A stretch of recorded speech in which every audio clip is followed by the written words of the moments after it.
And obviously there's also the inverse, that if you do bad, you go to the bad place.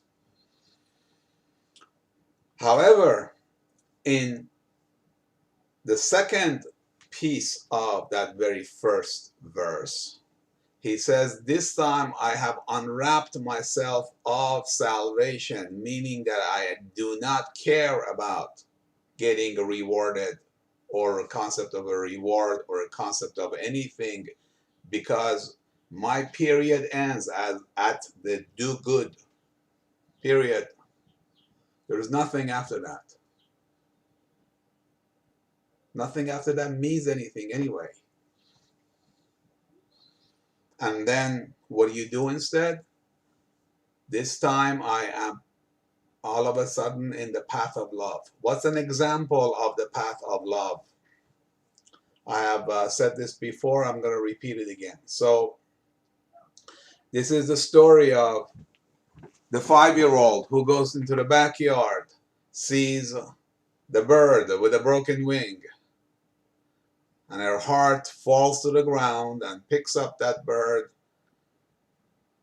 and anxiously and with a lot of worry takes it inside, gives it a warm place, feeds it, gives it water, wakes up in the middle of the night to go check the bird to see if the bird is okay or not, and then gives it some more love and care, and continues doing that. That after a week or two, when that wing is back together, what happens after that? The greatest joy in the world comes to the 5-year-old, because the thing flies away. The thing is good again. The thing is whole again. The thing is back in the world that we would like the entire world to be. That kind of a world has come about in that backyard, in that 100 square feet. And that is the greatest joy of all when it happens.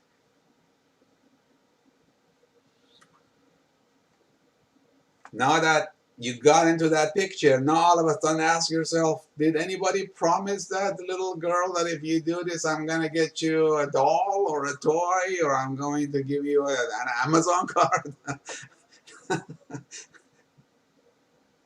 That is so far-fetched from that 100 square feet that I just painted for you, that it's a ridiculous thing. It makes you all actually wish you never said that before, not to stain that dream and that possibility and that beauty. And because of that, we won't say it. Just let the bird go and enjoy the way that it's now good and correct, and it's emanating the perfectness that this world was supposed to become and will become someday.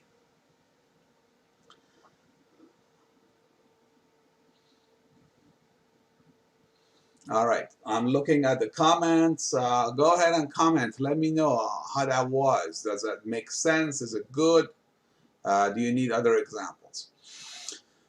So that stands by itself, that message to the world. What I'm wrapped in now and what I was wrapped in before. He was a religious man with the path of salvation. Now he is the lover in the path of love. That is the difference, and that is the biggest difference that there can possibly be in one's decision of how to conduct their life. All right. And by the way, this is what happened. This was a message that Shams gave to Rumi. He clarified for him that you should not be doing good in this world because of salvation. You should be doing it because of love, period. And silence after that. So this time all of a sudden I'm wrapped in the path of love. This time all of a sudden I'm unwrapped from the path of salvation. این بار من یکبارگی در عاشقی پیچیدم. این بار من یکبارگی از عافیت ببریدم. ببریدم means I have cut away, I have, or unwrapped myself. So this next section will talk about what happens when you go from A to B, because this is not an easy transition. And before I even go there, let me also tell you that in all the cases that we know, almost all the cases that we know in the world, 99.99999% of the time, people live one way or the other. People either live in the path of salvation and they do their good in this world for the prize that awaits them, or they are in the path of love and they don't know anything else. Very rarely does one transition into the other and sees both sides of the equation. And Rumi is one such exception, that he went from the path of salvation to the path of love. And with that, you should start appreciating Rumi's philosophy of why he's become such an indispensable part of human spirituality in every language, everywhere. All right.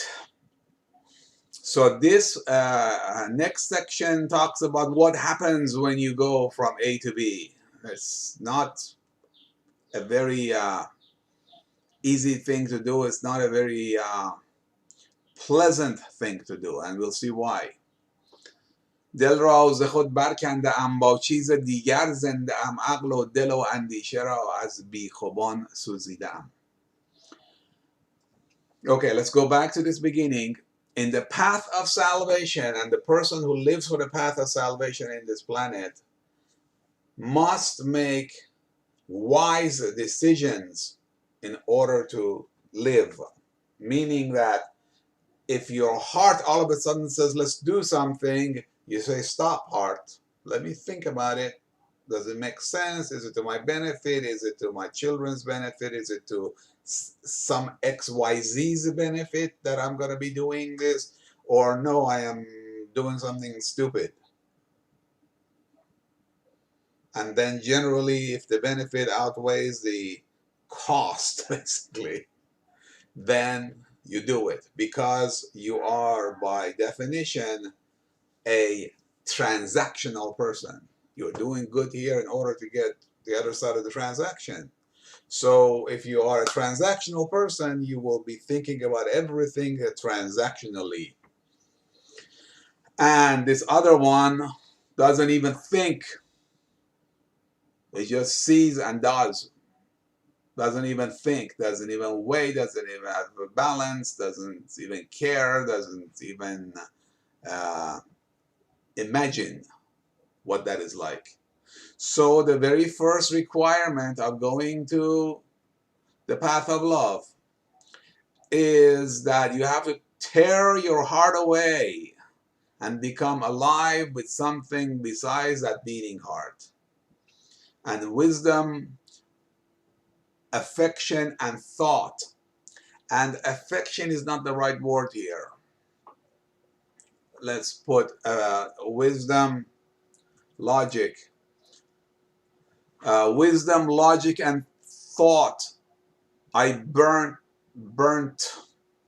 from the root and foundation. Imagine if you are going to become a person who is going to traverse the path of love, and everything you do all the time is because of love for the others. I know it's a very difficult thing to even imagine, but let's say someday you did that. Everybody will blame you. Everybody will take advantage of you. Life will become miserable, hard, difficult. You may lose everything that you have. You may ruin some opportunities for your children. It could be the stupidest, craziest thing that you ever did.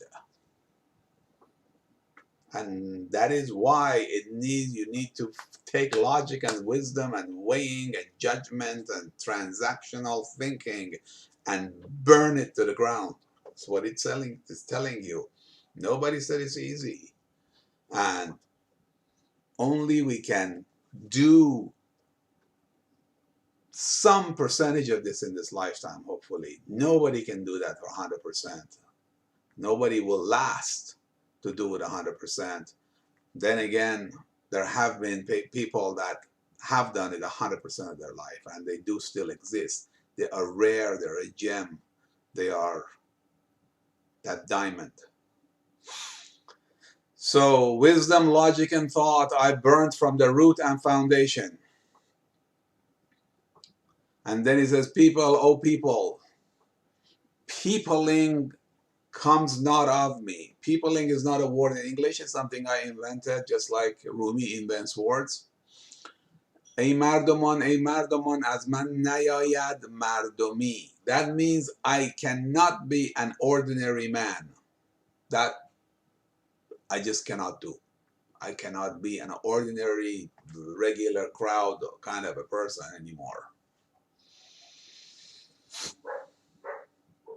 And even a lunatic has not come up with what I have schemed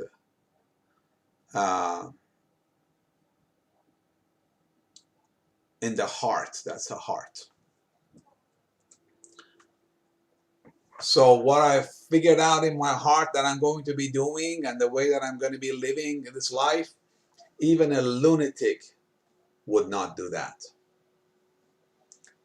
دیوانه هم نندیشدان کاندر دل اندیشیدم. So it became ای مردمان از من نیاید مردمی. دیوانه هم نندیشدان کاندر دل اندیشیدم. And for those the Persian speaking people, I was looking at the comments. Okay, we're still seeing the girl's picture. That's correct. Let me put myself on. Hello, everybody. This is why commenting is good. I get carried away and I need to get a cameraman one of these days. So a lunatic has not come up with what I have schemed in my heart. It means this scheming in the heart is this whole decision to burn wisdom, logic, and thought. And of course, no crazy person would ever do that. They burn all their logic and just live for the sake of love. Then he goes one step above that. And he says, the lunatic has wept. And that weeping is not from sadness. As weeping is from getting scared. You know how it's like a cry, that you cry and you get so scared that you're crying and you run away. So the lunatic has wept. That's the correct English. We're going to correct this together here. The lunatic has wept and ran away from my passion. That means that there was a lunatic that saw me and my condition. It cried, got scared. Oh my God, what is this? And just ran away. That means I am one level crazier than the lunatic.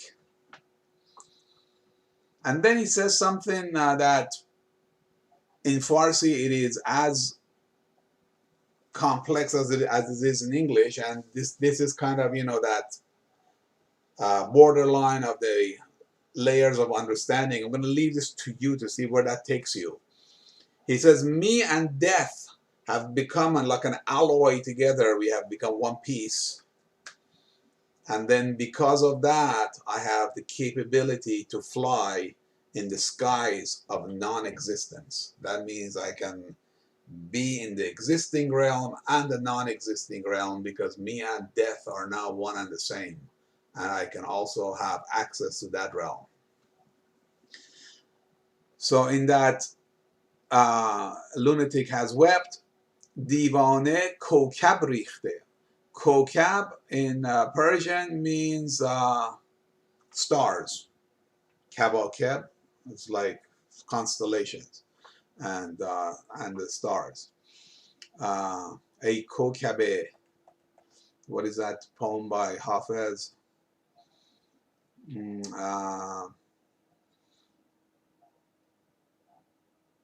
A Kokab Hedayat. Kokab Hedayat, which means the guiding Kokab or the guiding star, means the North Pole, North Star. Hafez has a poem about that. دیوانه هم نندی شدن کنده. دیوانه کوکب ریخته. کوکب, the reason I'm bringing کوکب up, and it means a star. When it says دیوانه, the lunatic has poured کوکب, or poured the stars, means that it's talking about tears. دیوانه کوکب ریخته از شور من بگریخته. Shur is basically my passion and my craziness. Shur is exactly one of those words that does not have an English 100% translation. It's kind of like this with it's kind of like this with passion. It has some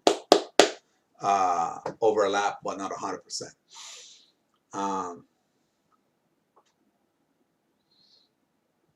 من با اجل آمیخته در نیستی پریدم. Again, the second part of it, which is to become an alloy with death. من با اجل آمیخته, together, در نیستی پریدم. Okay. And then, again, it's going to talk more about what lunacy it takes to go from the path of salvation to the path of love. امروز عقل من ز من یکبارگی بیزار شد. خواهد که ترساند مرا پنداشت من نادیدم. So today my wisdom, my sanity, which is the other side of the equation, the sanity, wisdom, logic. So my sanity today started to despise me.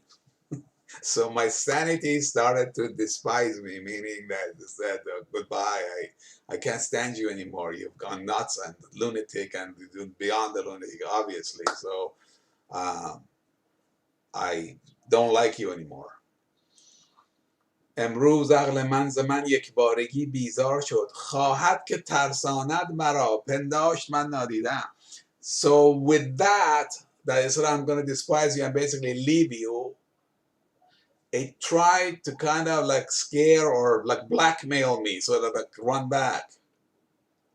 And he thought that I am a simpleton. Now, a simpleton, I have translated nadide. It's not the correct translation. But I tell you what it means. Man nadidam. You know, sometimes somebody calls you, like a spam call. I get like when I'm selling a car and somebody calls and says, you know, could you buy this thing first and then send it to me, then I come take a look at your car. And one of my responses to that is, hey man, I've seen that movie before. And then I hang up. So this is what he's telling the aql, or the wisdom and the logic. He says, what do you, I have seen that movie before. That you're trying to scare me. I don't get scared. Basically, I have seen that movie before. I was like that for decades. I have seen that. I've lived that life. I have seen that movie before. پنداش من نادیدم. Then it goes on and it says من خود کجا ترسم از او شکلی بکردم بهر او من گیج کی باشم ولی قاصد چنین گیجیدم. There is a child in Rumi at times and it shows, and here is one of them. And it says, me scared of my logic or my aql. I'm going to basically use the word aql. My aql scaring me. I'm not scared of that. As a matter of fact, I even made faces for it. You know how you like make, you know, faces like this when you were a child to mock somebody? I mocked it. And then the aqla comes back and says, obviously you are confused, my son.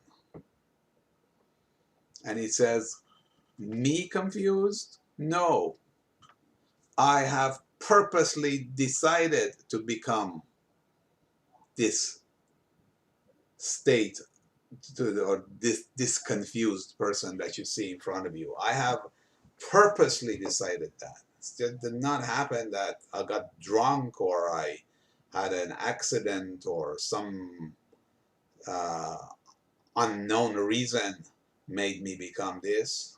I didn't hit myself, hit my head against uh, the asphalt. I have intentionally and purposefully become this lunatic that you see in front of you. In Farsi, من خود کجا ترسم از او شکلی بکردم بهر او من گیج کی باشم ولی قاصد چنین گیجیدم. And in Farsi, again, for those of you that are a little bit more into this, gijidam is not a proper word, or it's never used that way. Gijidam, like gijam. You don't say gijidam. But he has to manufacture this beautiful word that has 100% the meaning that is needed to convey this verse, because it has to rhyme with nadidam, پریده‌ام، اندیشیده‌ام، سوزیده‌ام، ببریده‌ام، پیچیده‌ام, and then all the ones that come after it. It was molded and fused on the fly as he danced. گیجیده‌ام.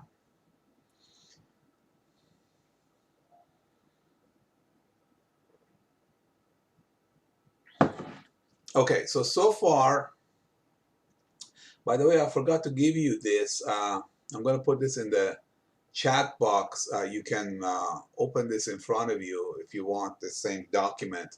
It's in a PDF.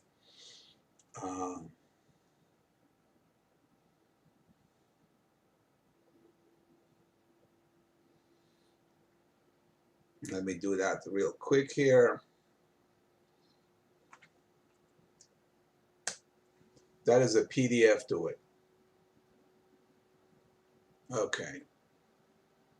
Where is the poem? All right, let's go back to the poem.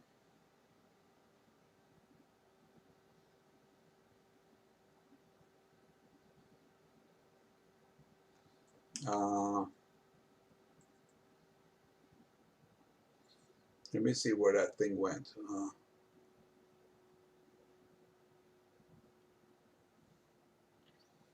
Why is there no poem here? I think I lost something real quick. Give me 1 minute. I'll be right back.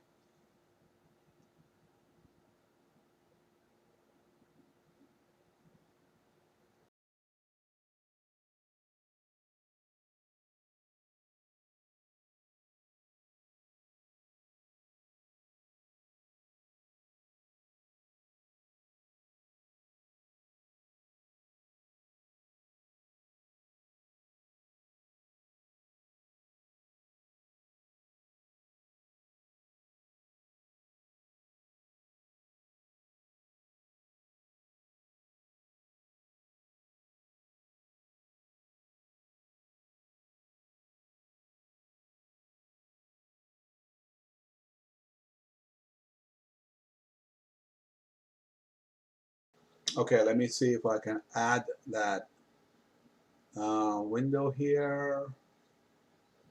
Use window capture and add the source. Add the source. Streamlabs. Aha. Okay, we got it. Somehow I got close. All right. So I gave you the PDF link in the chat, which is the same poem here. And to summarize, these two basically are declaring to the world what this whole thing is about. Wrapping in love, unwrapping from salvation. This here told us about how hard it is and what it takes to become the traveler in the path of love. And let me also fix this here so you see me. Okay. As I said, I need a cameraman. And then we go into the third piece, which is he's talking about why he has come to this world. Now, this lunatic lover, what was the purpose of it coming to this world?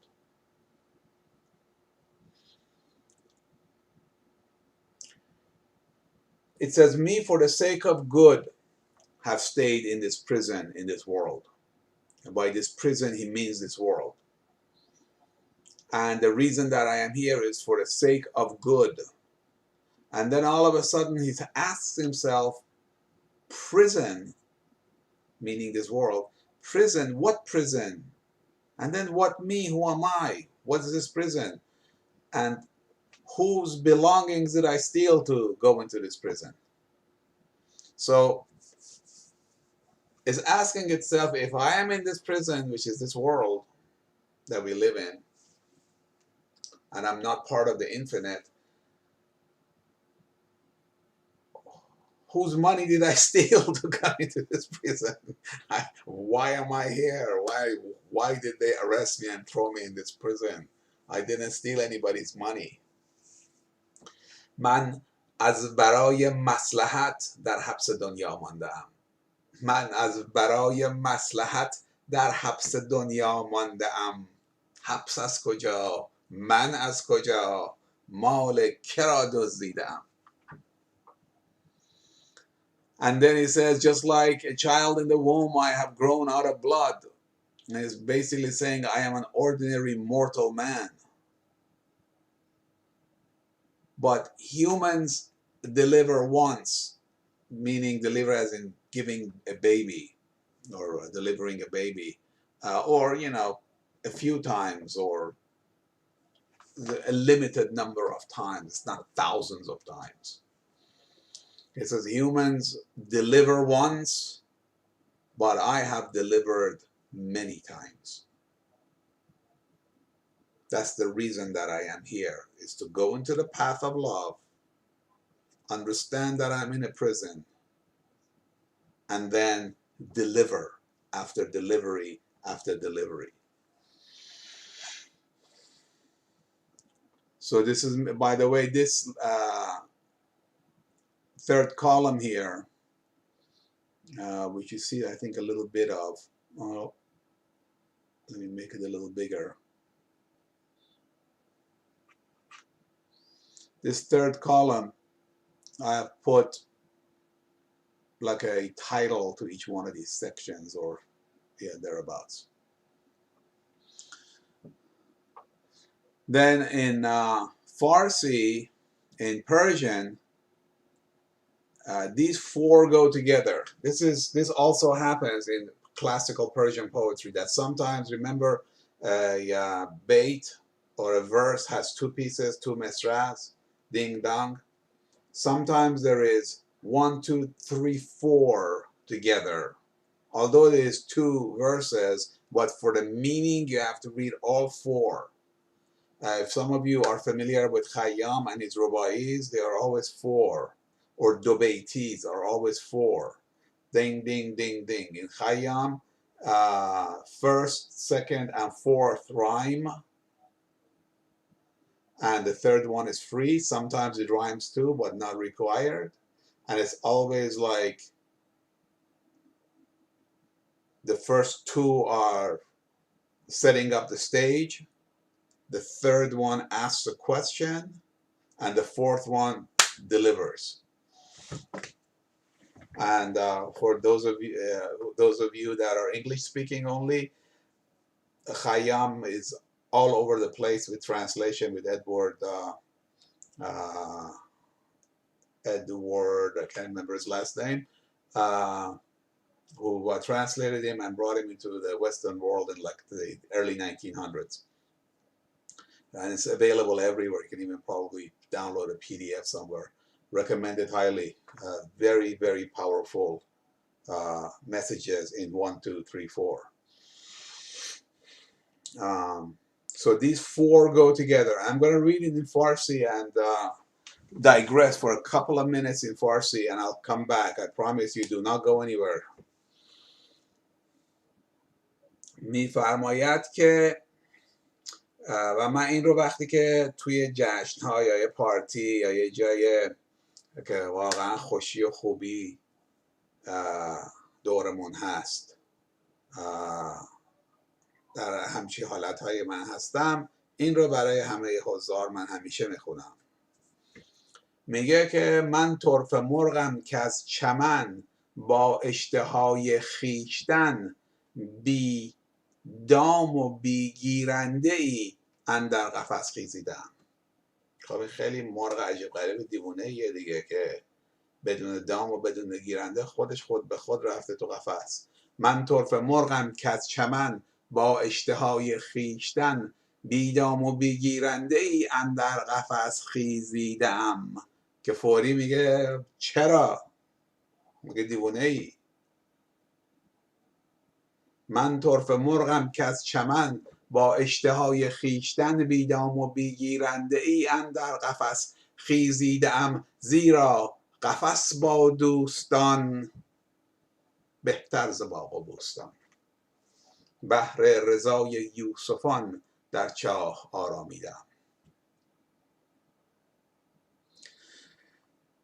So in English, he says, I am that precious bird that from the green or from the greenery, with its own appetite, with no trap nor trapper, has crawled into the cage. So let me fix this a little bit. I am that precious bird that from the greenery, with its own appetite, or on its own volition, with no trap or trapper, and I've used trap or trapper because bidam or bigirande in Farsi, has crawled into the cage. So there was this crazy bird that went from the greenery and the freedom and roaming in the skies on its own with no hunter or trap or nothing. It just itself went into the trap. Why would a bird do that? And he says it's because in that cage, my friends are there. My friends are in that cage, and the cage with my friends in it is far better than the garden and flowers. And just like that bird, I have descended from above into this well and abyss where we are to be with my friends. That's the purpose of me coming, is to be with my friends, is to guide us, is to tell us these things, is to show us the path, to make us feel like the super self that we wish we could become. And then it gives us a way to become that.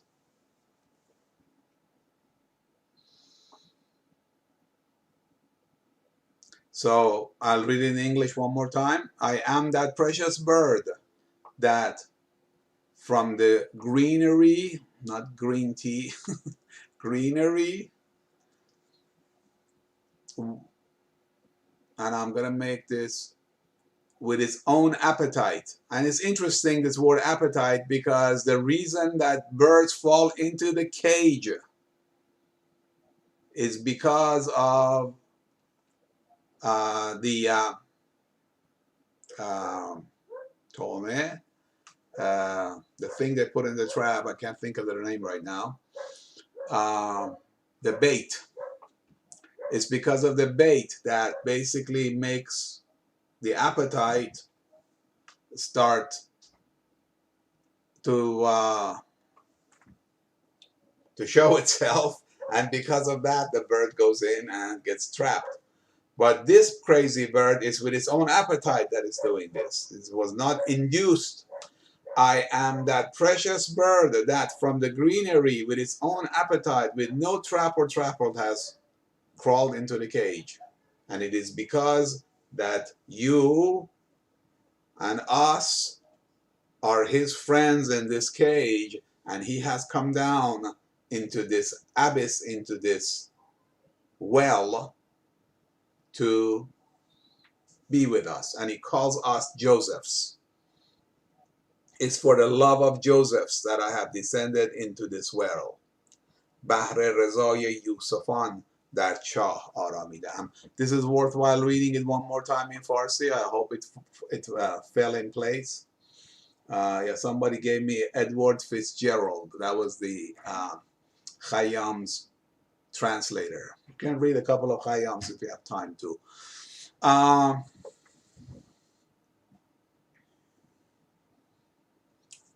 Comment on if you get this quartet from the precious bird all the way to the well of Joseph's. من طرف مرغم که از چمن با اشتهای خیشتن بیدام و بیگیرنده ای اندر قفس خیزیده‌ام. من طرف مرغم که از چمن با اشتهای خیشتن بیدام و بیگیرنده ای اندر قفس خیزیده‌ام، زیرا قفس با دوستان بهتر ز باغ و بوستان. بهر رضای یوسفان در چاه آرامیدم. By the way, for those of you that don't know what the meaning of the well here is, let's take a minute and talk about that too. It's not without reason that it is here. This well right here.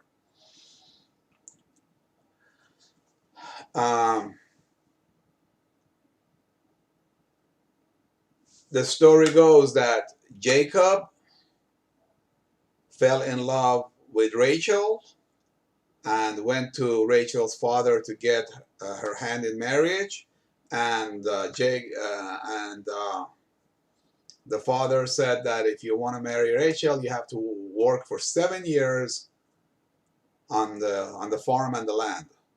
So Jacob went and worked for 7 years on the land.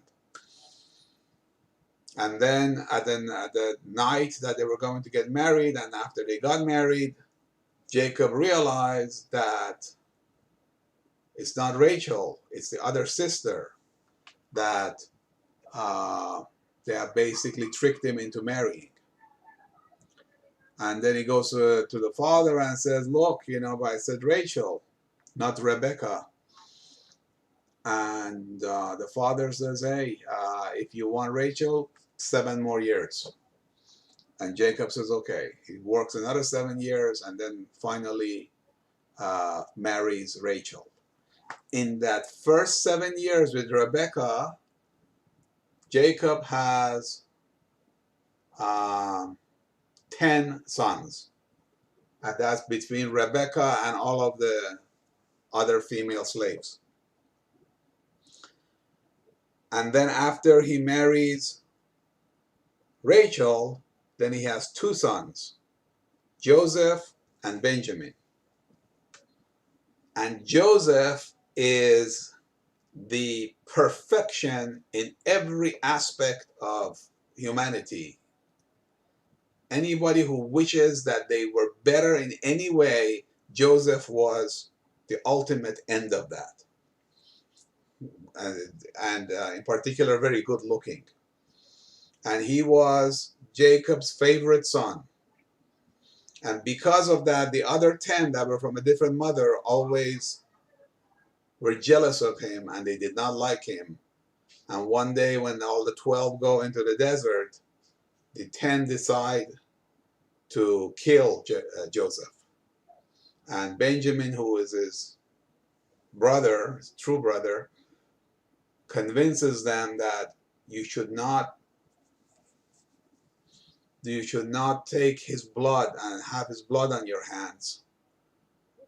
Instead, throw him in a well and kill a sheep and take Joseph's shirt with the blood of the sheep and take that to Jacob and tell him that the wolves tore him apart. And that's what they do, and they throw Joseph into a well. And the story continues that he gets picked up by people that were going by a caravan, and they pull him out of the well, and he goes to Egypt, and he becomes like the king of Egypt afterwards. But the reason that this well is here is because he's saying that I have come down into this well where Joseph lies.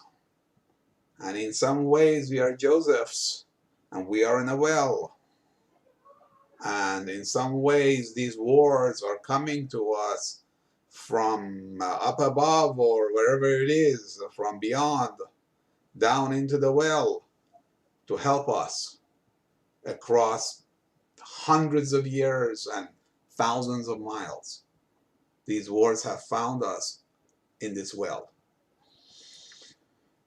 All right.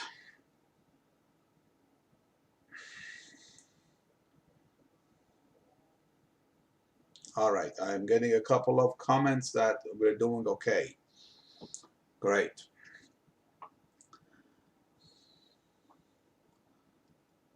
And then here he says, and obviously it's kind of a tragedy that Joseph gets thrown into the well and he's hurt and all of that.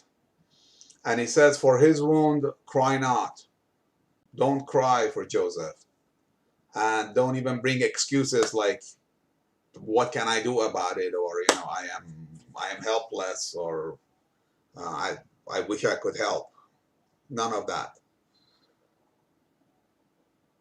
In order for me to become everything I just told you, to become that lunatic, to become that,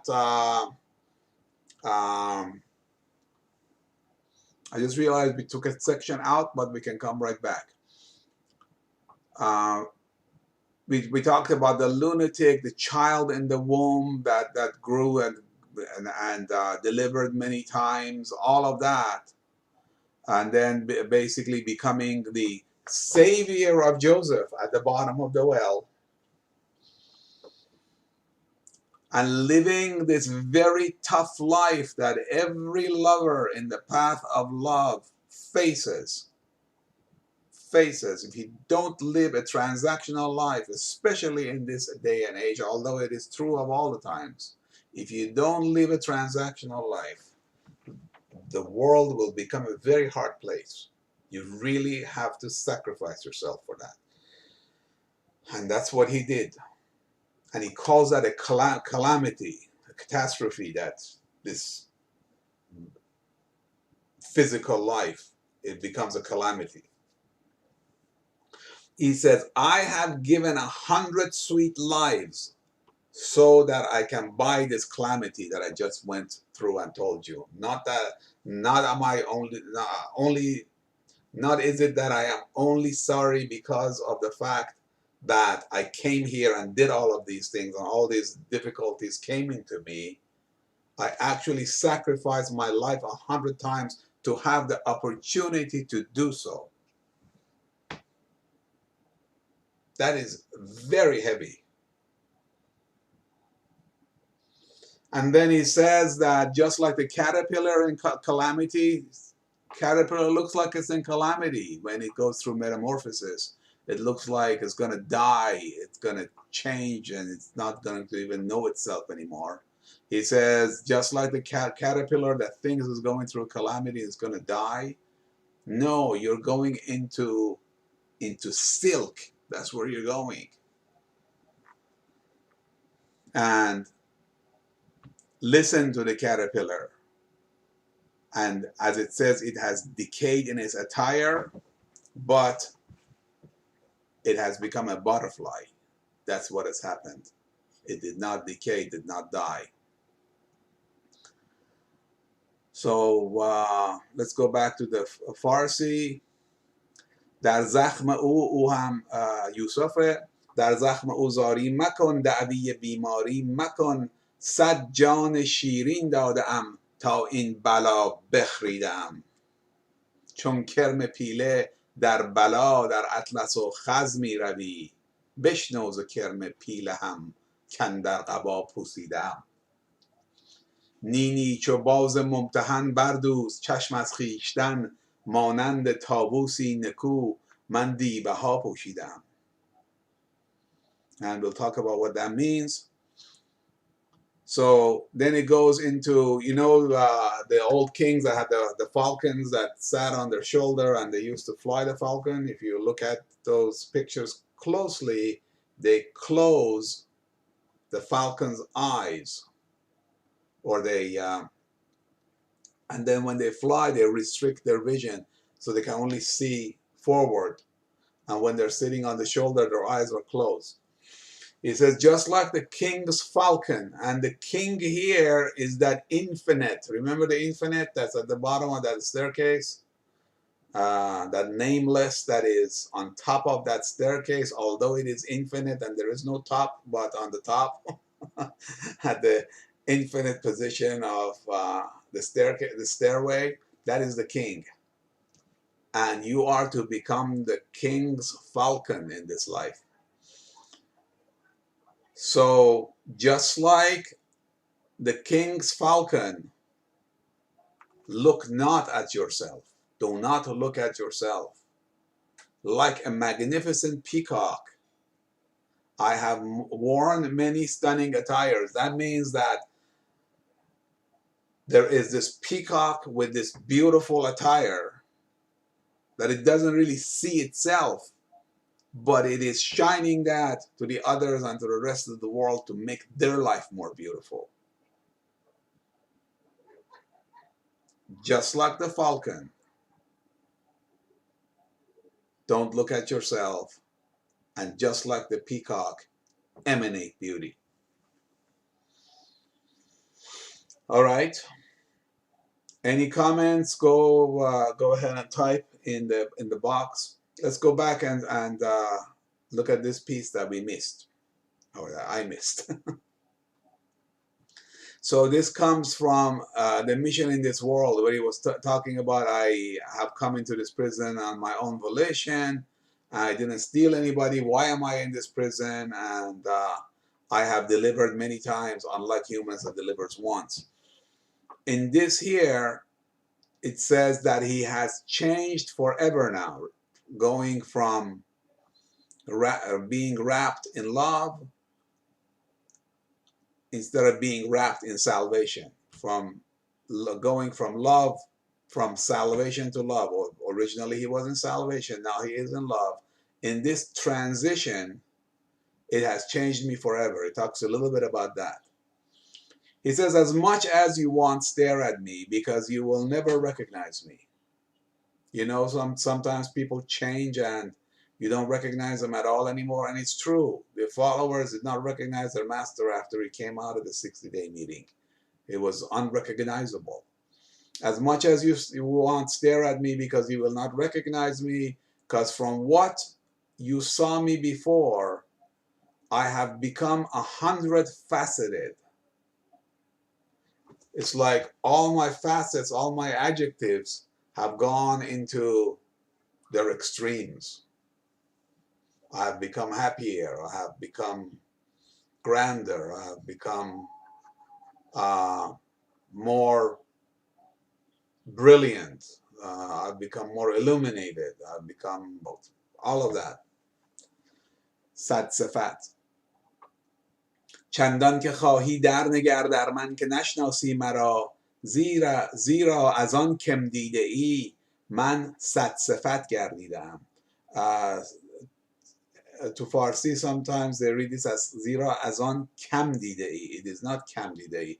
از آن کم دیده ای یعنی که مرا دیده ای. زیرا از آن که مرا دیده ای من صد صفت گردیدم. از آن کم دیده ای. Again, that's another word that Rumi has created and invented on the fly. All right, let me go back to myself here. Actually, the poem.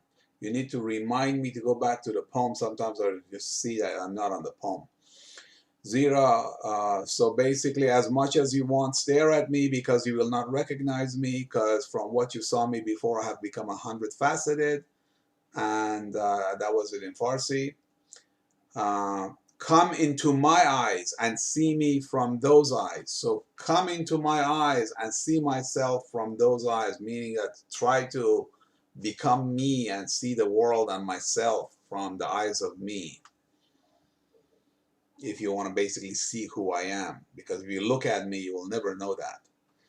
Because out of the realm of eyes, I have chosen a station. That means that I've become like invisible. I'm out of the realm of eyes. And I have gone and started living in that realm that is out of sight, basically. در دیده من اندرآ و از چشم من بنگر مرا، زیرا برون از دیده ها منزلگهی بگزیده‌ام. This is a very tough one to translate, but I tried. Because in Farsi, it's kind of like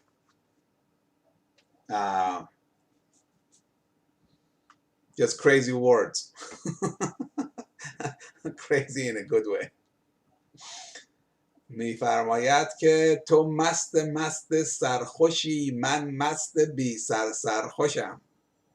تو عاشق خندان لبی، من بی دهان خندیدم. This is a key verse here. Again, we have to spend a little bit of time on this one, although it is the first mesra. This one here is a little funny. It says, you are drunk because you are head high. When you drink the spirits and your spirit starts to show. That's, by the way, the reason that spirits are called spirits. It's not a coincidence that the word spirit and it's like a human spirit are the same word.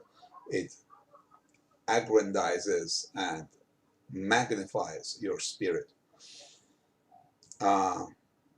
It says you get drunk because of your head that's getting drunk. But I am that headless drunkard, the one that had no head. Remember, he left his head behind. And what is the difference between a drunkard that is drunk from the head and another one that's drunk from the heart without a head? He says, you smile with your mouth. You laugh with your mouth, don't you? Of course, everybody laughs with their mouth. Everybody smiles with their mouth. He says, you are the smile-mouthed lover. I have smiled without a mouth. How can you smile without a mouth? That is the definition of contentment. When you become content in this life, then everything is a joy. You don't need to be laughing out loud or smiling. Even when you're sitting by yourself, you're feeling this wonderful world that you're living in. Let me give you an example there. Imagine there is a playground and there's a whole bunch of kids running around and screaming and having fun and playing. The mom that's sitting on the bench and observing their child having the time of their life and being happy. What does that mother feel? What does that father feel when they see their child in absolute joy, especially when they're little? There is this amazing feeling. It's not laughter, it is not really happiness. It is this wonderful feeling of fulfillment and it's the same feeling that the sun has towards its child, which is the earth. Shines on it, and it's the greatest feeling in the world to be shining without ever thinking if anything ever comes back. Because again, the period ends at the emanating, at the giving, at the enlightening, at the proliferation of good and light. So people smile with their mouth. I smile without a mouth. تو مست مست سرخوشی من مست بی سر سرخوشم تو عاشق خندان لبی من بی دهان خندیدم. Go ahead and comment on that section if there's anything we need to know, if the message came across, or there's any other questions. So we did go through this, and then we're going to come to a very important and fun part of this, which is very basically a springboard for the wonder layer, so that we start wondering about this this poem. And then the very last verse, which is the dedication to Shams Tabrizi. For those of you that may not know this, the book that Rumi basically recited, and then it became a book because other people wrote it, is called the Book of Shams. And Shams was his mentor. It was the one that guided him to go from the realm of salvation into the realm of love. So the book is known as the Book of Shams. And even if you go to Iran today and stop somebody off the street and ask him, excuse me, who wrote the Book of Shams Tabrizi? They will laugh at you. What kind of a question is that? That's like, asking what color is a white horse. Of course, Shams Tabrizi wrote the Book of Shams Tabrizi. But that is not the case. Rumi wrote the Book of Shams Tabrizi and put the master's name on the book. And some of the poems, not all of them in that book, although the entire book is dedicated to Shams, some of those poems explicitly end with the name of Shams. And as you see here, this one does too. And I call these, and they're rare. There's a lot more of them that don't have the Shams in it than they do. Let me scroll up a little.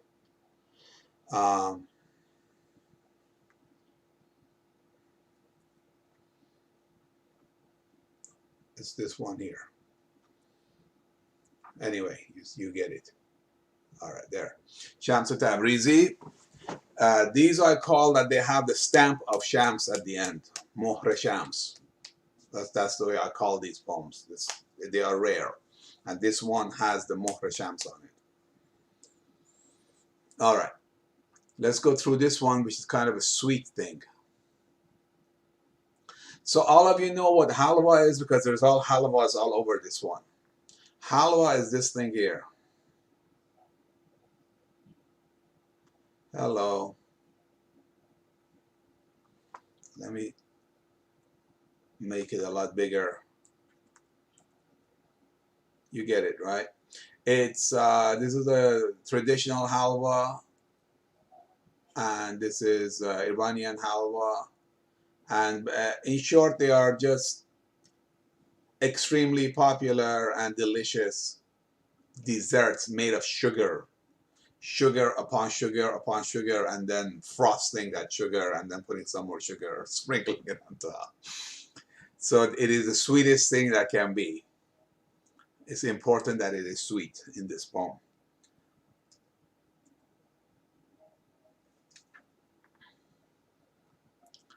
So there is this adjective for who? For the nameless. Let's go back to the nameless. On the top of these stairs, the nameless, because Rumi does not want to call it God, does not want to call it anything, does not want to give it any proper name. It just wants to let it be the infinite that it is. And um, sometimes it refers to it as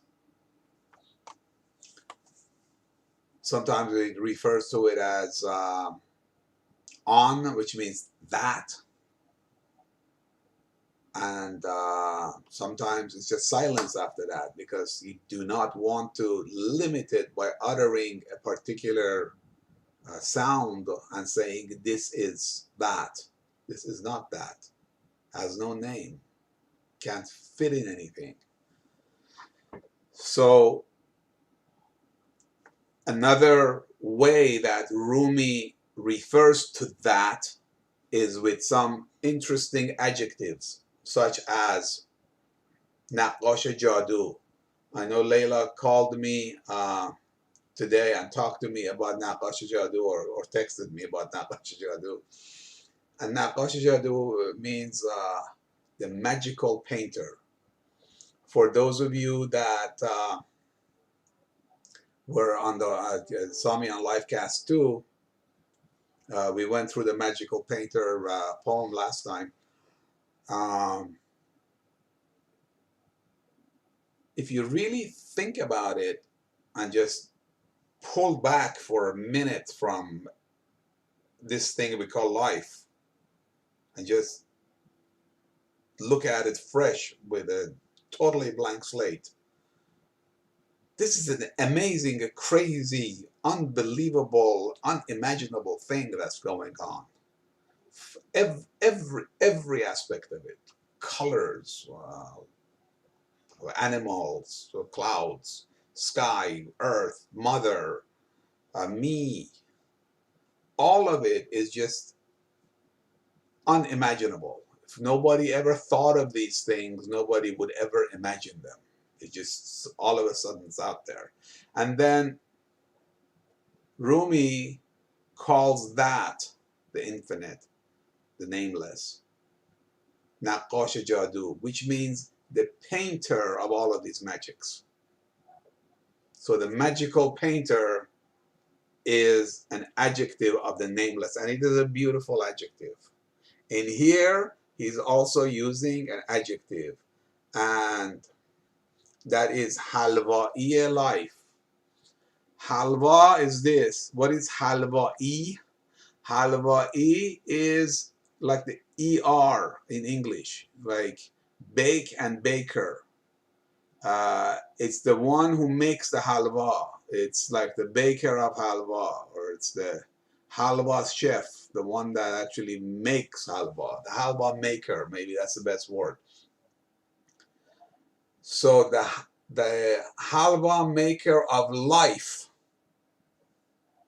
is very much like that magical painter. So he's calling that infinite halwa'i Jan, or halwa'i of life.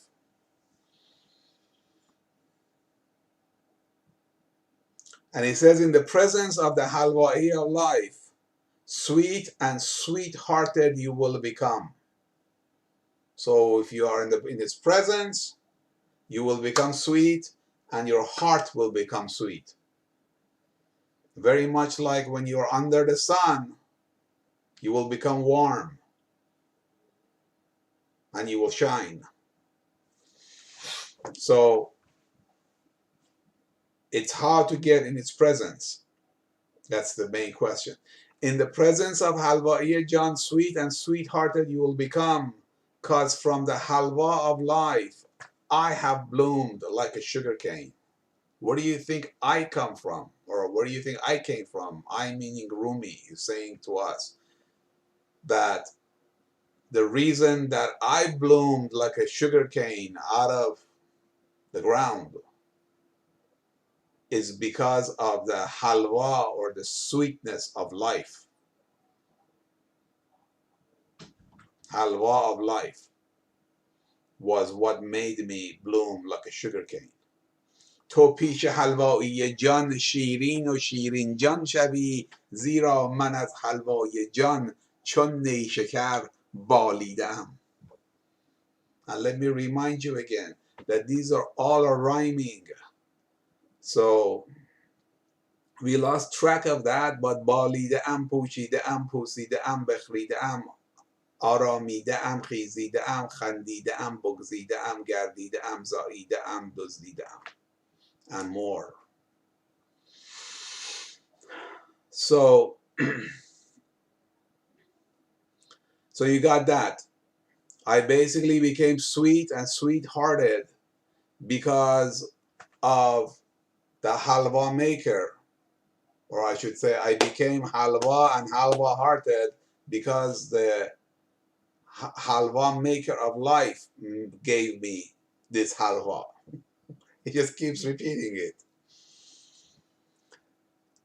Then he says something very deep. Check this out. He says, makes your eyes halwa better than giving you 100 halwas. Me except halwa of life have not heard from his lips. Now let's only look at this one here. Oh, remind me about the poem.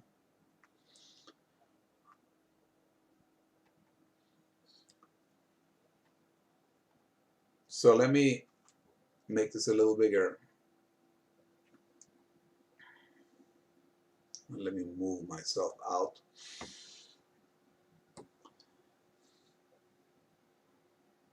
So تو پیش حلوایی جان شیرین و شیرین جان شوی زیرا من از حلوای جان چون نیشکر بالیده ام عین تو را حلوا کند به زان که صد حلوا دهد من لذت حلوای جان جز از لبش نشنیدم.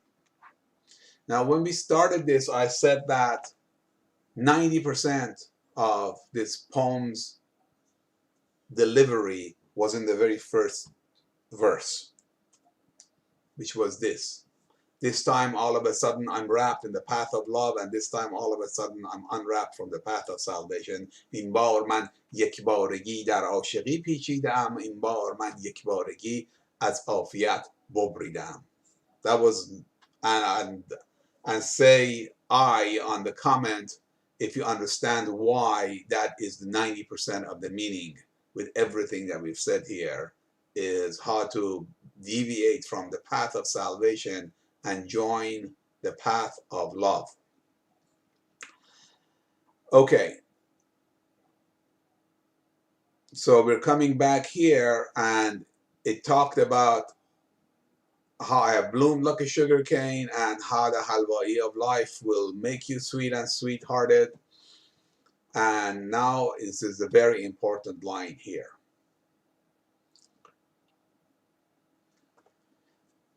We all are looking for halwas all the time in our life. We're all looking for sweet, good things, good news, good events, good omen, good luck to happen to us all the time as much as possible. That's what we're striving for.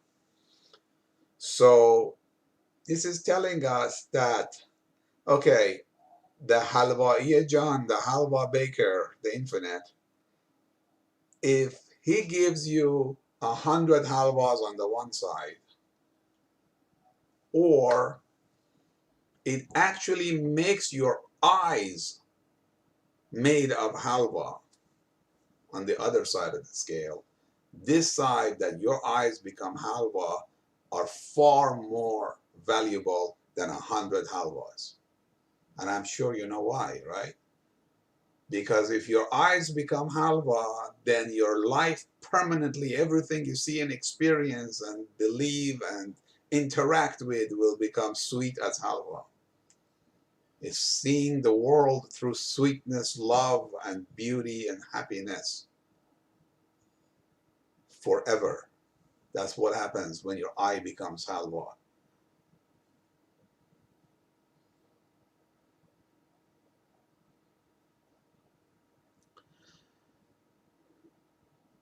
عین تو را حلوا کند, and عین in Farsi, it's actually very Arabic. عینک. Ain means eye. There was a song too, Nur al Aini. the light of my eye. That was a famous song for some time. عین تو را حلوا کند به زان که صد حلوا دهد من لذت حلوای جان جز از لبش نشنیدم. And the entire message I just gave you about your eye becoming halwa itself, and therefore your entire life and experience and being becoming halwa, is more important than 100 halwas that happen to you. That is just one half of the verse. Here's the other half. من لذت حلوای جان جز از لبش نشنیدم. Except halwa of life, I have never heard anything else but from his lips. Who is he? It's the infinite. So the infinite only exclusively gives you halwa of life from its lips. That's what this means. I have never heard anything else except halwa from its lips. So everything it tells me is beauty and pleasure and happiness and celebration and wonder and wonderfulness. Very important, this one here. If he makes your eyes out of halwa, it is better than giving you 100 halwas. And then Rumi always says, and this is a subject for another time, that at the end of many of his poems, he tells himself, you know what? You're babbling too much. This kind of ruins the whole mood and atmosphere and spirituality and the wonder of it all, because you babble too much. So be quiet, be silent. Basically, he tells himself to shut up.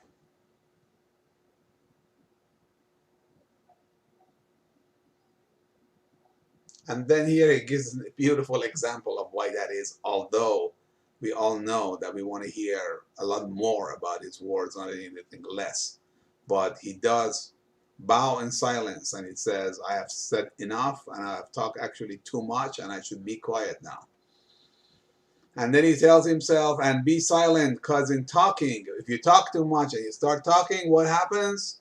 Halwa falls from your mouth onto the ground.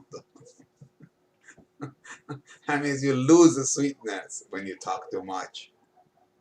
When you put into words what it is that I'm trying to convey you.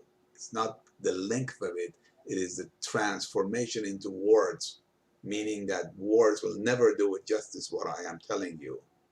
And then he finishes that with this incredible thing, which is, with no words people shall trace the scent.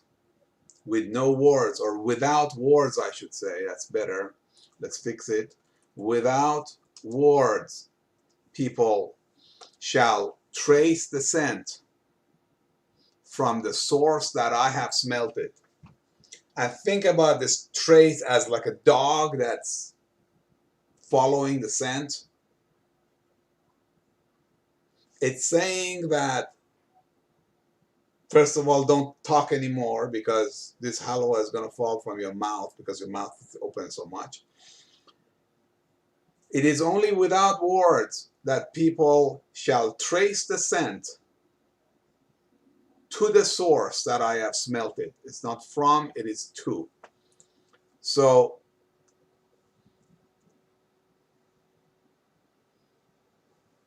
it is wordless.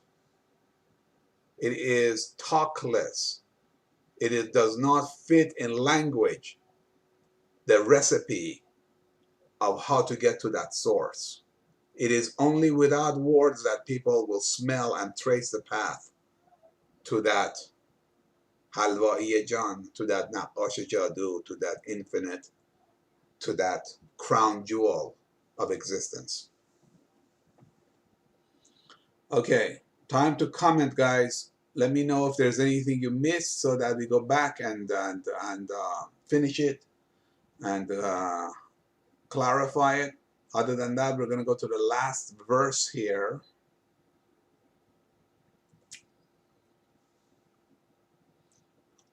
I am checking, there's 19 of you, so I want to see at least 6 comments here.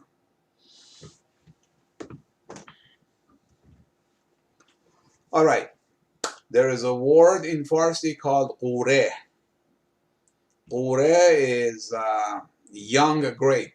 I don't know if this word exists in English, at least I don't know it. I'm sure in wineries and vineyards, there must be a word for that. You know, when grapes are like baby grapes, and they are extremely sour if you ever tasted them.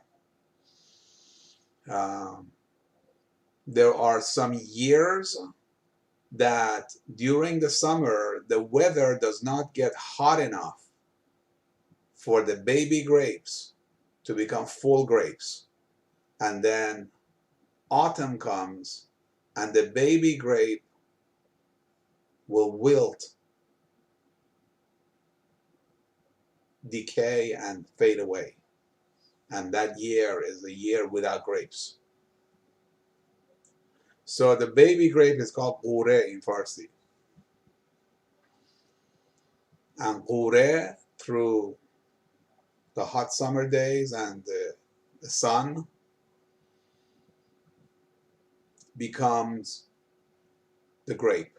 And somebody told me it's a unripe grape. Yes, that's what I have here too, unripe grape.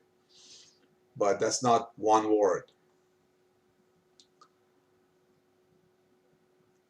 So I'm going to basically tell you what stage is setting up here, because normally in Farsi you would read it and it's kind of like a puzzle, and then you have to figure out who is the qure and who is the grape and what's going on here for it to all match, because there's many playing with the words in this one too. So I'm going to set up the stage first and then go and tell you that. So it's kind of like a spoiler alert to the ones that speak Farsi, but that's okay. It says, every baby grape is moaning. And what are they moaning about? What are they begging for? Is that Shams Tabriz, Bia, come back.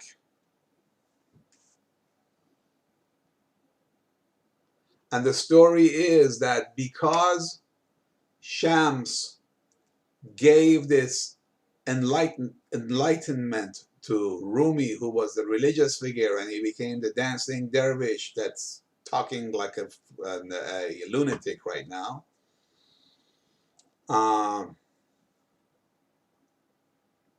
Many of his followers became enemies with Shams Tabriz because they thought he has bewitched the master and turned him from this respectable religious figure into this crazy guy that's like dancing and saying all this weird stuff. It's kind of like, if you can imagine in today's world, if you saw Pope Francis all of a sudden take all of his clothes off and come and dance in the streets. Well, some people are going to say he's gone nuts and crazy, or probably most people, and they're going to look for a new pope. But if what he is saying during that dance is far more important than what he was saying before, then no, the other guy was crazy, and this is the jewel that has just appeared in front of us. So anyway, the followers started becoming enemies and foes with Shams Tabriz, and because of that, at some point Shams flees and escapes because they were going to kill him. And in that time, Mawlavi goes into what's known as Hijran, the days of separation, and some of the most beautiful poetry that he recites is in the Hijran of Shams, in the absence of Shams. So, and then he comes back again, and then there is all this set of poems that are like celebration. Shams al-Qamaram Ahmad, Nur al-Nazaram Ahmad, Cheez degar ar khahi, Cheez degaram Ahmad. which means my shams came back, my eyesight came back. If you think there's something more, something that you wanted more than that eyesight that I just talked to you about, well, that came. Whatever it is that you think was the most important thing to come back to you, that came. That's the beginning of that poem.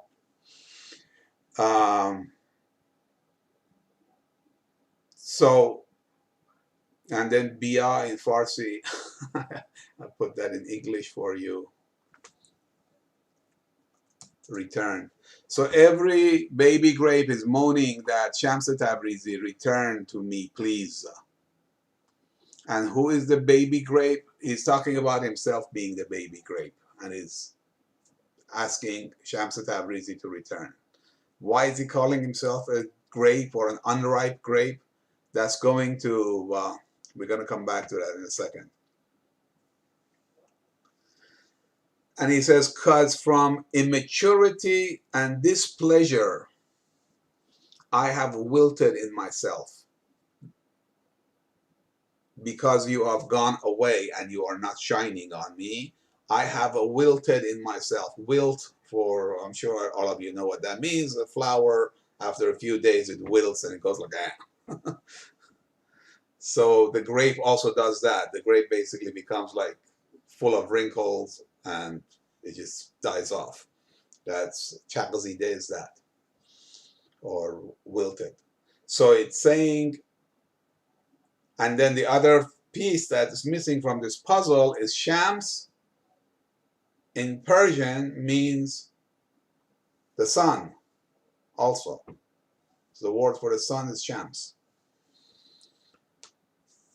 Baby grape crying to Shams to come back, because if you're not there, I'm going to wilt.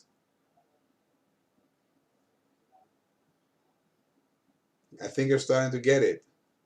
It is in those summers that the Shams is missing from the sky that the baby grape dies, and in its last cries, it is asking the sun to return so that it will not wilt and it will rise again and become the grape. But alas, it never came. It never came, and that baby grape died on the vine.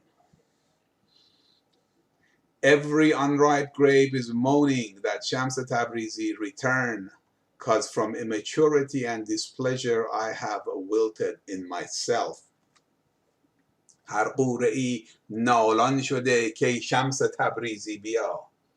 هر قوره‌ای نالان شده که شمس تبریزی بیا، کز خامی و بی لذتی در خویشتن چغزیدم. Again, this poem, or this, yeah, the whole poem was written when Shams has fled. And it's praying, it's asking, it's begging for him to come back.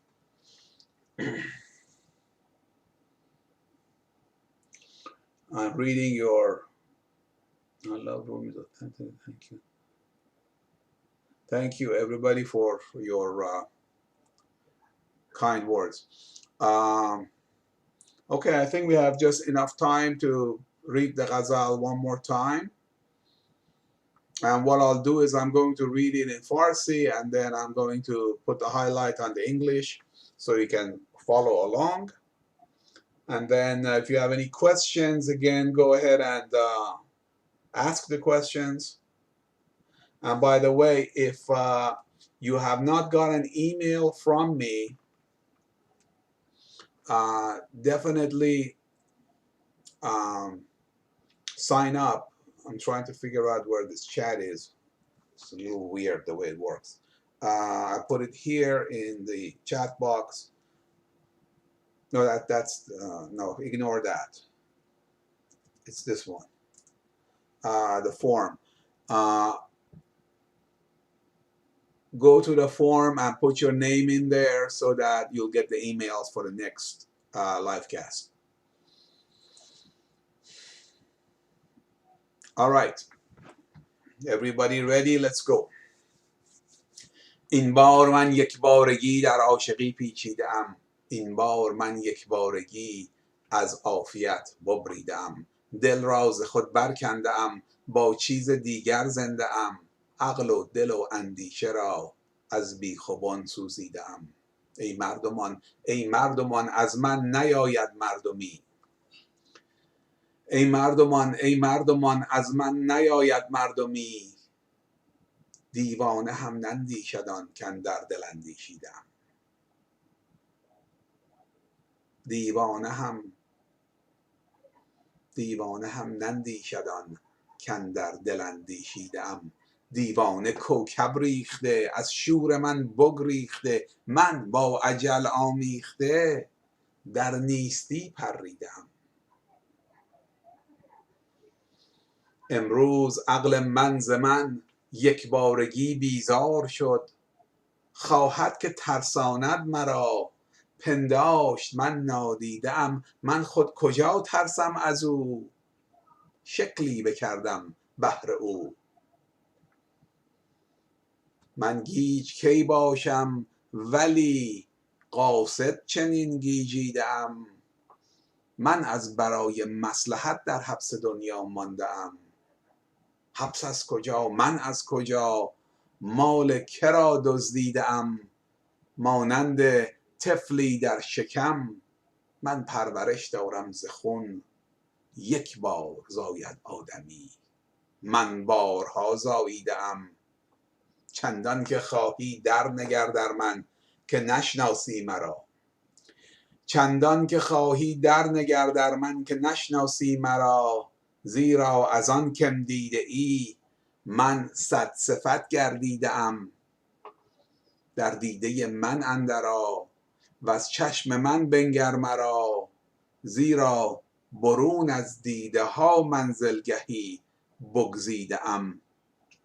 تو مست مست سرخوشی، من مست بی سر سرخوشم. تو مست مست سرخوشی، من مست بی سر سرخوشم. تو عاشق خندان لبی، من بی دهان خندیده ام. من طرفه مرغم که از چمن با اشتهای خویشتن بی دام و بی گیرنده ای اندر قفس خیزیده ام. زیرا قفس با دوستان بهتر ز باغ و بوستان. بهر رضای یوسفان در چاه آرامیده ام.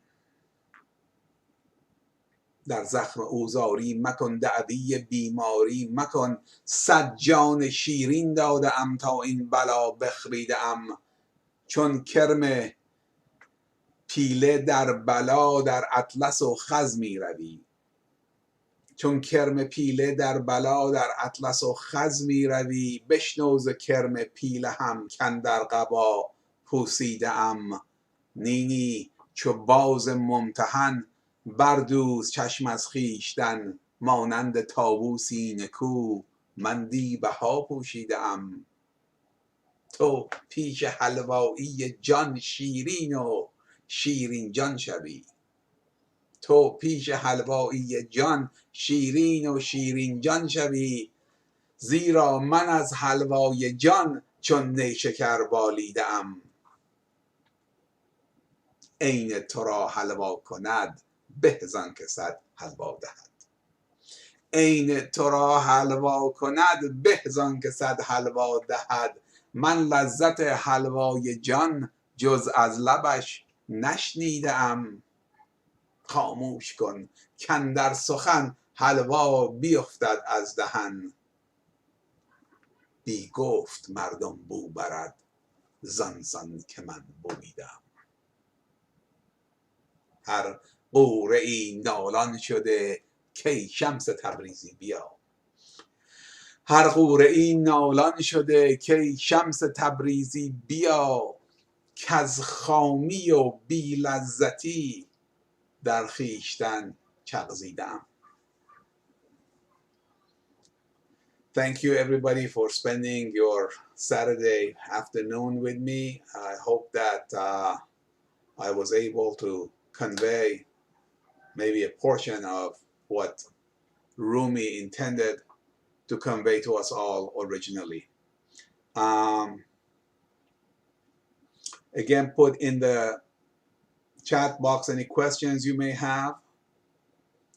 Also sign up to that link where that says forum in it. If you have not gotten email from me, if you're getting my emails, you're all set. And I'm going to try to do these once a month. Hopefully, I want to make them on a synchronous schedule, like every second Saturday or something like that. And I will announce that once I figure it out, after we kind of get a more stable life out of this COVID thing. And if you have any suggestions, let me know. I did intend to also do the telephone thing, but this poem just took me away, and we didn't have enough time to actually dedicate to that. That's that, and thank you for spending your time with us, and I love all of you guys, and I hope to see all of you in person one of these days again. Thank you and goodbye.